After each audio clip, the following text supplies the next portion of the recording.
Léger, ça fait un moment que je t'ai pas vu. Salut. Ça va bien? Ça va et toi? Ouais, tu peux nous redire ce qui se passe pour aujourd'hui, un samedi spécial. Dis-moi, c'est C'est une manifestation Gilets jaunes. Oui. Avec nos revendications Oui. de justice sociale, de justice fiscale, de vivre dignement et non survivre.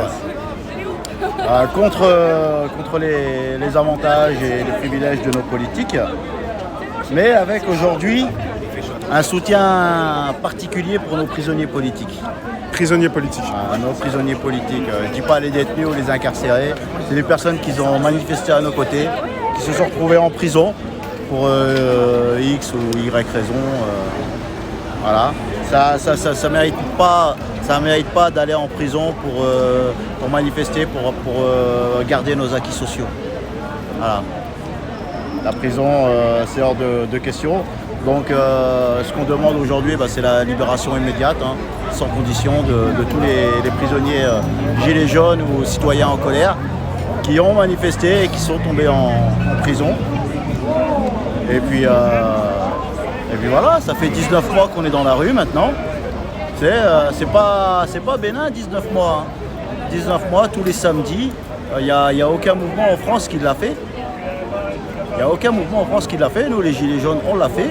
On est là. On est encore là. Aujourd'hui, il y a une grande nationale à Bordeaux. Oui.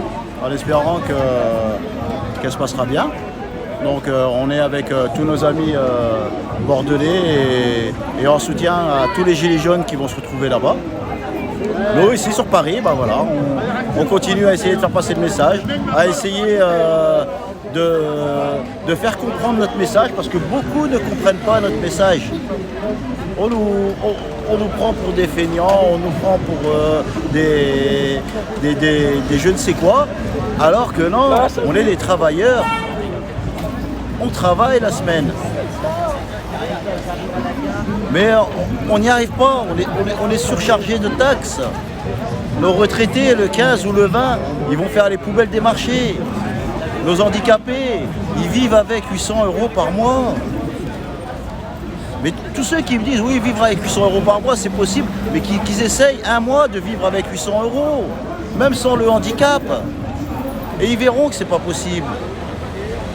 Ils verront qu'un retraité qui a 900 € par mois, il ne peut pas vivre dignement.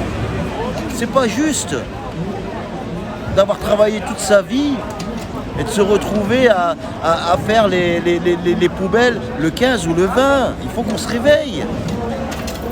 Parce que là, ce qui se passe aujourd'hui pour nos retraités, nous, ça sera encore pire.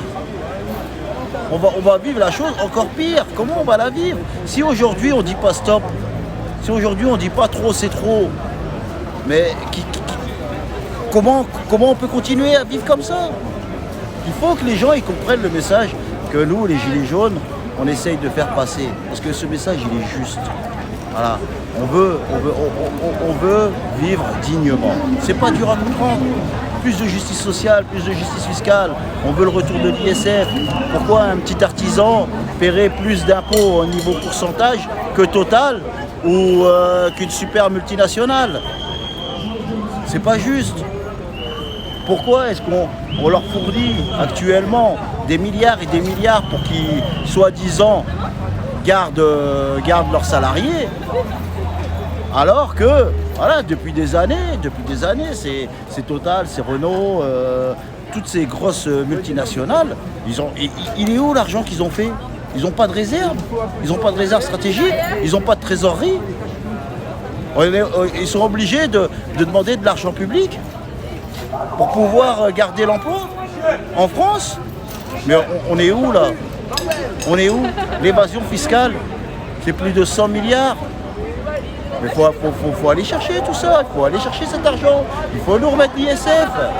Il faut que ceux qui aient plus d'argent, ils soient solidaires envers ceux qui en ont moins. C'est normal. Et on a bien vu pendant la crise du Covid, c'est qui a maintenu le pays à flot?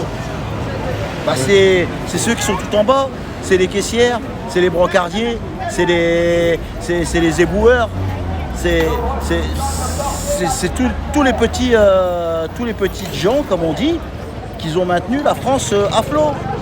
C'est pas les actionnaires ou quoi que ce soit. C'est les travailleurs. Et les travailleurs, aujourd'hui, ils veulent garder leurs acquis. On veut garder nos acquis sociaux. Et, si possible, les améliorer. Mais là, actuellement, ils nous cassent tout. Ils nous cassent tout.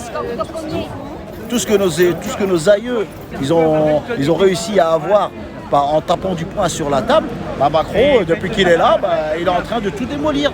Et nous, on regarde. On regarde comme ça, on se dit, voilà, si c'est Macron qui l'a fait, voilà, c'est qu'il doit peut-être y avoir une raison, ça doit être bien pour nous. Mais non, c'est pas bien pour nous. C'est pas bien pour nous. Notre niveau de vie, il a baissé depuis que Macron il est là. La vie, elle a augmenté depuis que Macron il est là. Et c'est comme ça depuis bien avant Macron. Donc, le problème, c'est quoi? Le problème, mon ami, c'est qu'il faut qu'on retrouve une certaine souveraineté, il faut qu'on retrouve une monnaie nationale, il faut qu'on retrouve des frontières, il faut qu'on sorte de cette Europe, je dirais même hitlérienne. Hitlérienne, parce que c'est des fachos, c'est du fascisme, cette Europe. Donc le Frexit, vite, comme on dit, un peu plus de démocratie, donc comment dire, le vote blanc, qu'on comptabilise le vote blanc, ça incitera peut-être les gens à retourner aux urnes, parce que maintenant, à l'heure actuelle, être élu avec 20% des voix, elle est où la légitimité? Alors que tu as 80% d'abstention. Elle est où la légitimité? Il n'y a pas de légitimité. Aucun élu actuellement en France, élu avec entre 20 et 30% et 70% d'abstention, n'est légitime.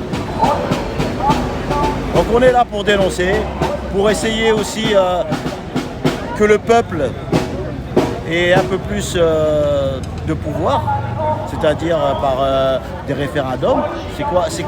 Qu'est-ce qui les empêche de temps en temps, 1 ou 2 fois par an ou 3 fois par an, de faire un référendum, de demander au peuple certaines positions de la France dans le monde, ou sur le budget, ou sur l'immigration. Voilà. 67 millions de cerveaux, c'est mieux que 10 ou 12 cerveaux à l'Élysée. Voilà. Donc on est là pour ça depuis 19 mois et on lâchera rien. Et c'est ça que les gens, ils comprennent pas. Ils se disent, ouais, mais ils sont là depuis 19 mois, mais ils n'ont rien eu. Mais on n'a rien eu, mais on lâchera rien. On continuera. Et on continuera encore. Et encore, et encore, et encore. Jusqu'à ce qu'ils veulent bien nous écouter. Là, on est parti pour un samedi, tu me parlais des prisonniers politiques, donc des gilets jaunes en partie, mais il y a toujours 800 à peu près, on parle de combien de personnes? Toujours 800 environ? En me renseignant un petit peu, il y a 400 gilets jaunes avérés en prison, oui. Et 400 qui font partie d'autres mouvances. D'accord. Du style antifasciste, PB, voilà. Mais qui étaient dans des manifestations. Voilà. Ils n'ont pas été relâchés cette année, eux? Ils n'ont pas été relâchés cette année parce qu'il y a quand même pas mal de personnes qui ont été relâchées. Il y en a quelques-uns qui ont été relâchés grâce à la crise du Covid. Oui. Et il y en a toujours qui sont sous les barreaux. Et s'ils nous écoutent, s'ils sont sur ton live, on vous oublie pas, les gars. Voilà. On a juste ça à dire, on vous oublie pas. On est dehors pour demander votre libération. Et en espérant qu'on sera écouté. Merci, Léger. À bientôt.